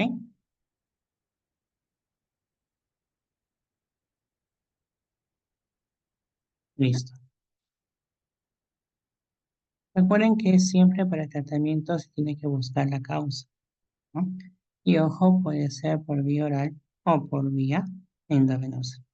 La vía endovenosa se da cuando no es posible el tratamiento de vía oral.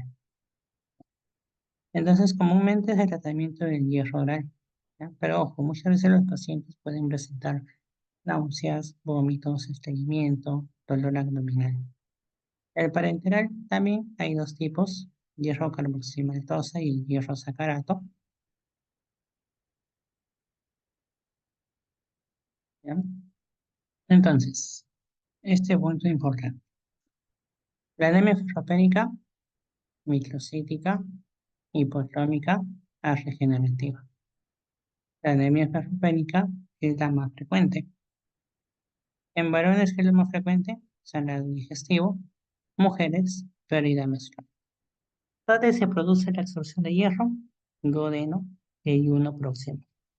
Tratamiento, hierro, oral. ¿Ok? Por anemia ferropénica, eso es importante. Si hablamos de anemia megaloblástica, ya sabemos nosotros que vamos a encontrar los tipos. Principalmente, déficit de vitamina D12 y el déficit de ácido fólico más frecuente. ¿Por qué?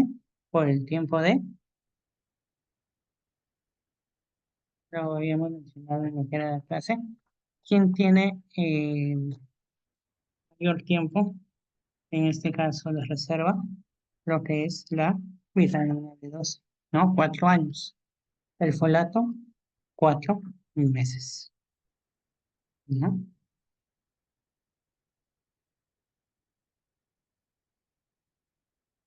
Entonces, comúnmente tenemos el déficit de vitamina B12 Ojo, ¿por qué vamos a encontrar en la vitamina B12 más alteración del sistema nervioso? Justamente por eso, porque al haber déficit de vitamina B12, lo que se va a afectar es la conservación de mielina. Y recuerden que en las neuronas que tenemos, mielina, ¿no? Ahí está el punto. Déficit de folato principalmente provoca hematopoiesis megaloblástica. Miren, vitamina B12, productos de origen animal. Ácido fólico, verduras, frutas y levaduras. Es decir, pacientes vegetarianos, principalmente déficit de cobalamina. ¿Ok?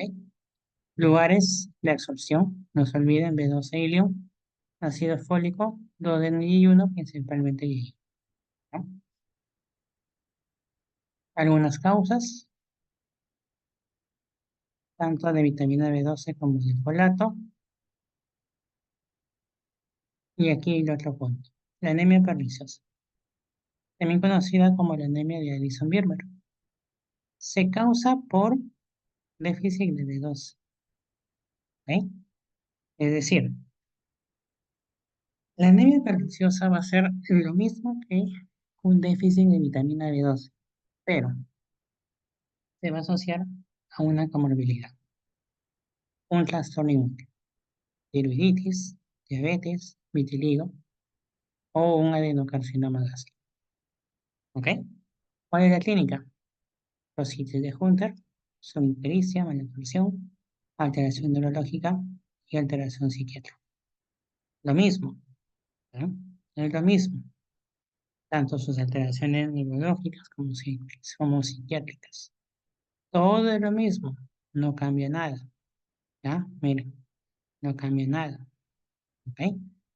Muy parecido a una anemia megaloblástica, porque hasta pueden encontrar ustedes baja cantidad de cobalamina y a la vez baja cantidad de ácido fólico. Si encuentran los dos, bueno, directamente pernicioso.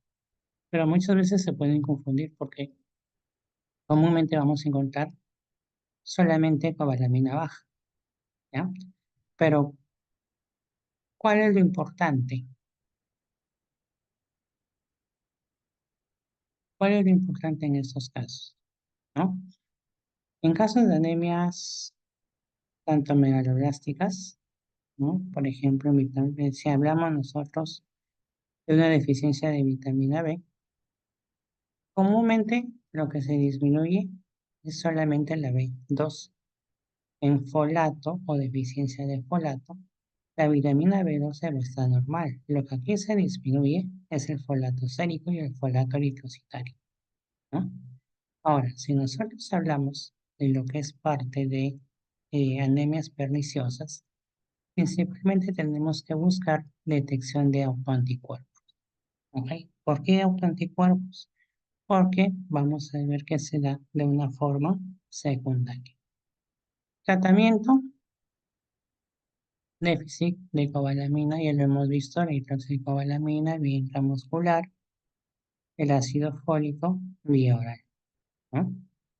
Profilaxis, recuerden que comúnmente en embarazos se previene, ¿no? La anemia por ácido fólico. Es por ello que las mujeres embarazadas consumen ácido fólico, ¿ok? A ver, este caso. Es un paciente de 64 años, miren su hemograma, 8.8, volumen corpuscular 118. Estamos frente a una anemia megaloblástica, ¿cierto? Miren el valor de vitamina B12 y miren el valor de ácido fólico. Con estos resultados, ¿qué tipo de anemia tiene el paciente?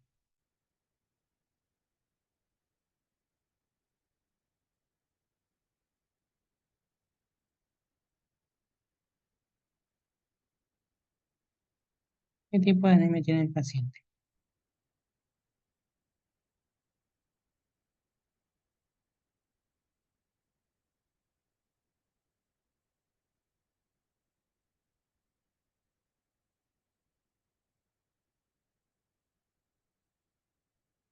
Una anemia megaloblástica por déficit de Vitamina B12, ¿no? Miren su valor, 40, está muy disminuido. El ácido fólico está netamente normal, ¿ok? Entonces, siempre ve esos puntos, ¿ya? Entonces, en el caso de la anemia megaloblástica, recuerden, macrocítica, regenerativa, la macrocitosis más alta es de las anemias megaloblásticas. Recuerda que la causa más frecuente de anemia megaloblástica, déficit de ácido fólico, y la más frecuente de anemia megaloblástica por déficit de vitamina B12 es la anemia perniciosa, ¿no? En gastritis atrófica comúnmente hay un déficit combinado de hierro y B12, ¿no? En gastritis atrófica, ¿ok? Ahí podemos encontrar un déficit de anemia ferropénica acompañado también de una anemia megaloblástica o déficit de B12, ¿no? Entonces, eso es importante. Otro punto, vitamina B12 siempre clínica neurológica, ¿ya? Siempre clínica neurológica, ¿ok? Listo. Entonces, chicos, dudas, consultas en este punto. Hemos visto principalmente toda la parte pues, de eh, anemia, netamente, ¿no?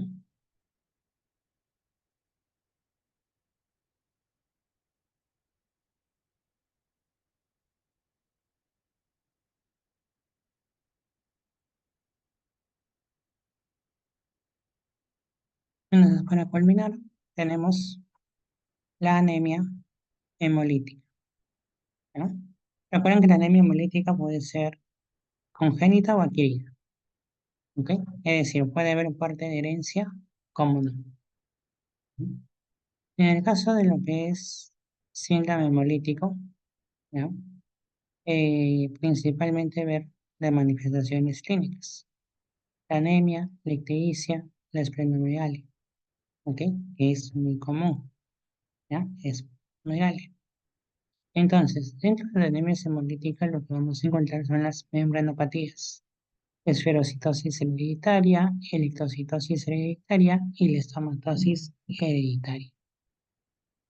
Son preguntas que comúnmente no vienen mucho en exámenes, pero sí deberían de conocer, por ejemplo, la esferocitosis hereditaria, ¿no? Que es justamente la enfermedad de Mikunsky-Schoffer, ¿ok? Donde principalmente también los recién nacidos van a presentar un poco de ictericia neonatal con severidad variable, ¿no? Vamos a ver que dentro de lo que es el diagnóstico, BCM bajo y el CHCM va a estar elevado, ¿ok?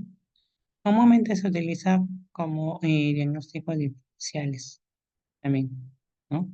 Y para estos casos vamos a ver un diagnóstico molecular, que es lo más frecuente, ¿no? ¿Se acuerdan de las enzimopatías? Una clase de bioquímica, me parece que vimos por ahí. El déficit de glucosa 6-fosfato deshidrogenasa, que causa anemia hemolítica, ¿no? Puede ser el tipo de herencia sí ligada al cromosoma X. ¿Y por qué se daba? Por consumir habas o alberjas, ¿no? Pero obviamente en exceso, ¿ok? A ellos se le conoce como el favismo, ¿no? Y luego tenemos pues algunas alteraciones en la síntesis de hemoglobina, ¿no? Por ejemplo, hemorinopatías estructurales, ¿no? Alguna alteración en la estructura de la hemoglobina, anemia falciforme, o si hay un defecto en la hemoglobina, la talasemia. Si hablamos de anemia falciforme, comúnmente vamos a encontrar que es BCM normal o puede ser macrocítico con el CHCM normal o disminuido.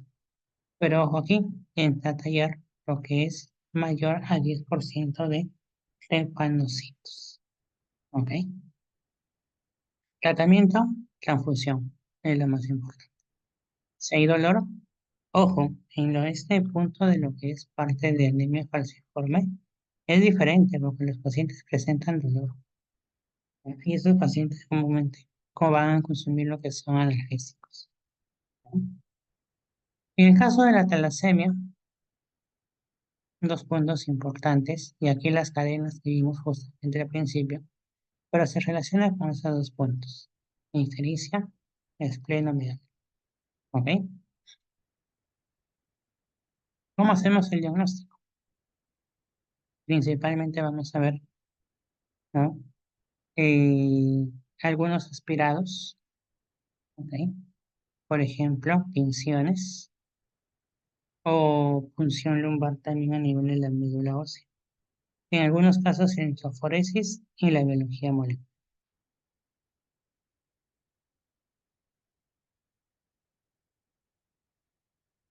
¿Cuál es el tratamiento? En este caso es un índice de Menser que actualmente ya no se utiliza mucho, pero que netamente nos permite ver lo que es, por ejemplo, la tinción de Ray que vimos al principio, ¿no? Para ver justamente la cantidad de células que vamos a encontrar, ¿ok? Principalmente para ello se utiliza, ¿no? Y esta es la electroforesis en el caso de la hemorroides, ¿ok? Donde principalmente aquí, por ejemplo, podemos encontrar un aumento de hemoglobina A2, ¿no? Por ejemplo. Entonces, en este caso es una electroforesis. ¿Cuál es el tratamiento en este caso? La transfusión, el antes de hierro, esplenectomía y en algunos casos el TPH. ¿Ok? Dentro de las gelantes de hierro comúnmente hay tres: deferoxamina, deferiprona y la deferacirox. Listo. En la anemia hemolítica inmune, recordar las enfermedades autoinmunes. ¿Ok? Y el test más importante, test de TOX. ¿Listo? Y ojo, también podemos encontrar la enfermedad hemolítica del recién nacido, ¿ya? Pero en este caso por una aloinmunización del embarazo, ¿ya? En el caso de los recién nacidos, la primera línea de tratamiento siempre será corticoides, ¿ya? Y la respuesta, dependiente de dosis, podemos hacer esplenectomía, ¿no? Si no hay respuesta, rituximab, ¿ya? Y la utilización también de otros inmunosupresores, ¿ya? Por ejemplo, mira, la clínica es muy diferente. Es un paciente con hemoglobina baja, obviamente, pero mira, hay dolor, inflamación articular, codos, muñecas y médula. Hace 3 días, cansancio, disnea, a moderados esfuerzos. Orina de coloración negruzca, tinte ictérico escleral, palidez de tegumento, anemia.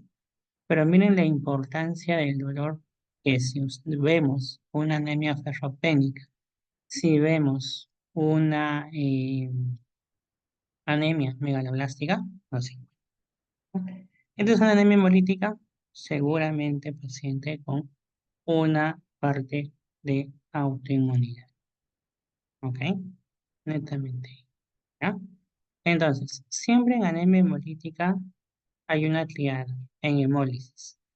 Hemólisis viene a ser la muerte del lóbulo rojo. Paciente con anemia, ictericia y esplenomegalia. Y si ustedes ven que el paciente presenta dolor, ya muchas veces relacionen a este tipo de enfermedades hemolíticas, principalmente autoinmunes. ¿Listo? Listo, chicos. Entonces, nos vamos a quedar en este punto, ya dentro de lo que es la parte de anemias. Ya hemos visto en sí todo el enfoque de anemia el día de hoy. Ya, la siguiente clase vamos a ver algunos síntomas, PTT, algunos trastornos de hemostasia y pasamos también ya a lo que es parte de oncología, ¿no? Que después también tiene que ver también con leucemias, por ahí. ¿Ya? Dudas, consultas, entonces, chicos.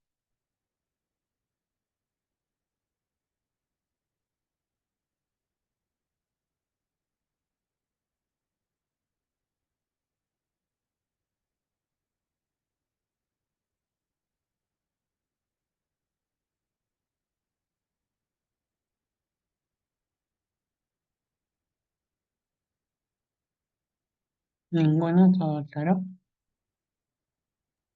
Sí, doctor. Ya.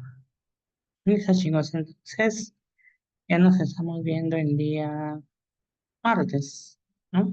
Para la parte de noxas. Y miércoles continuamos con lo que es parte de medicina interna, ¿ya? Aunque les voy a avisar si el día lunes tenemos clase de medicina interna, ¿ya? Para poder culminar el mato y lo que es miércoles y viernes, ver lo de la parte de eh, oncología. ¿Listo?